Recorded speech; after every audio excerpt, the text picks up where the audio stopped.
Coming up on Tuesday night on NBATV, it is fan night. How about the Bulls and Nuggets? A real good one coming up at 9 Eastern for tip. We begin at 8:30 p.m. Eastern time with the Auto Trader pregame show. As we get you ready for Bulls, we look back at what happened with Jimmy Butler against the Lake Show. He told Fred Hoiberg before the game, I'm putting 40 on him. Guess what? He put 40 on him. He's been red hot lately, was huge in the win over the Lake Show, who have been upstarts so far. But we start to look at the circus trips. I like that music, 3D. You like that? Starting to get into that? Hey, I like work that. I see Bones dancing across the floor.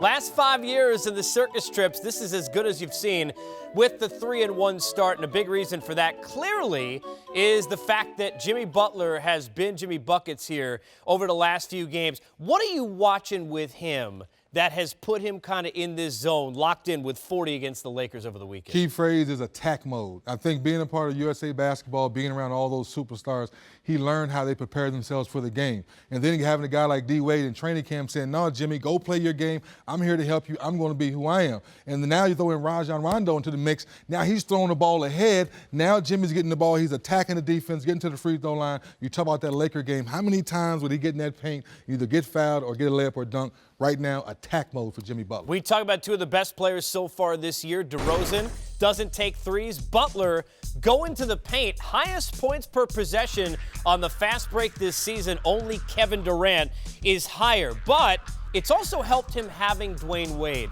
What's been the impact that D. Wade has had so far on Butler? Well, I think D. Wade has told Jimmy, you have to be who you are. This is your team. I'm going to be D. Wade. Everyone knows who I am, but if you're not attacking the defense, if you're not being the focal point of our offense, now people are not going to worry about you. Then I get the basketball, I'm able to do my thing. So right now, the whole team, even Coach Hoiberg understands, let's keep Jimmy in his sweet spot and keep him in attack mode. I think Wade's just trying to get on 3D TV because he's hitting more threes than we're used to seeing. He's trying to get in that shooter's paradise, and it's working. What are you seeing when he gets out there at the key today? Well, he got out to a fast start, knocked down some threes, had a little dry spell there where he got a little cool, so to speak. And now the last couple of games, he's starting to pick it back up. I just think that now he's freer on the offensive end to shoot the basketball. I think in years past, being in Miami, it wasn't part of the makeup for D. Wade to shoot the three because LeBron and et cetera. But now D. Wade's like, wait a minute, let me flash back to 06 when I won my first championship where I shot more threes, drove more, and this was more free on the offensive end. I think that's what we're seeing at older D. Wade at this point in his career. All right, I like that. Now, I know you were known for shooting. You want to pass me the ball because I got to go across the Yeah, here you go. All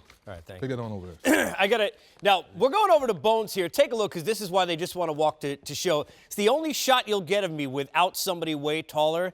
Bones, did you say 3 E's? Did you buy a vowel? There's actually 3 E's in this, as I Vanna White to you. Here over on the other side, we talk some Nuggets basketball, and when you look at the kids that we've seen in the NBA starting to get more comfortable, how about Jamal Murray and what you saw against the Jazz in the win over the weekend? Pretty impressive stuff there in Denver, as a lot of people are still waiting for glimpses of these young guys. 18 points against the Utah Jazz team, stepping in and knocking down some shots. So, you know, him getting out there, Will Barton being back in the lineup for the Denver Nuggets, looking for a little bit of health.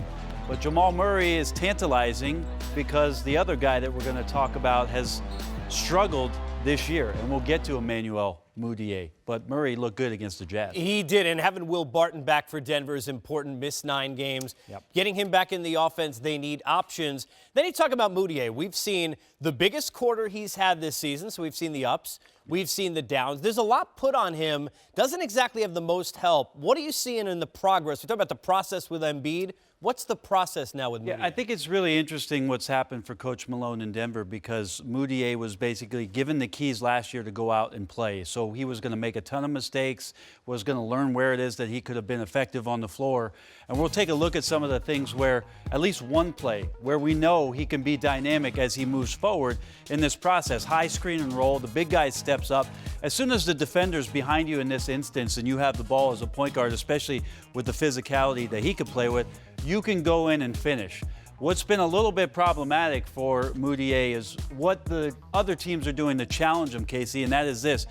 Denver's run a little flex cut on this out-of-bounds play. You see the disconnect here with McCollum and Mudiay, but because he's not a confident three-point shooter or a capable three-point shooter, he decides to look at the basket and hesitate a little bit. That allows McCollum to come out and challenge him, it makes the shot that much more difficult. Here's another possession for Denver.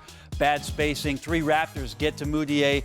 Clock is winding down. The Nuggets don't spread the floor all that well in this possession. He's going to end up getting the ball back at the top of the key. He can't see down low to his big man that's got good post position. There's too much traffic. Again, working against the shot clock here, so he has to settle for something from the outside. He doesn't want to do this. He's challenged by Siakam, the challenge on the three-point shot.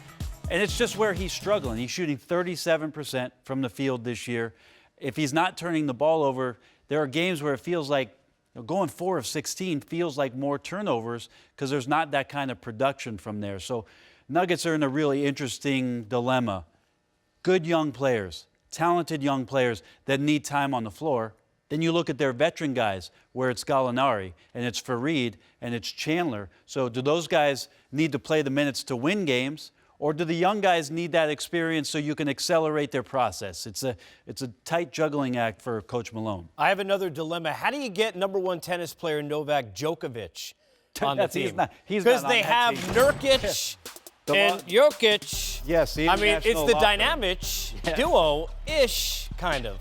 Yeah, you know, it was interesting because Summer League, there was a lot of good buzz about the minutes that these guys could potentially play together. And so Mike Malone decided we're going to try it at the beginning of the year. They tried it for the first 5 games, 6, 7 games. What was it? 8 games. Started the first 8 games together, and it just wasn't working out. They didn't have the kind of spacing that I think that both of those players need. They didn't have the shooting that they needed. You compound all of those things with the injuries they had, so inconsistencies in the lineup, they've decided to go away from that. And so they're trying to get this health and this rhythm with both of the itches out there and scratch one of those itches and get those guys to play a lot more consistent and have the balance in the lineup that they need. But again, it comes back to the dilemma of the youth being served versus what you have with these veteran players. And the last thing I'll say is Coach Malone talked last year about we were establishing our culture and we wanted guys to develop.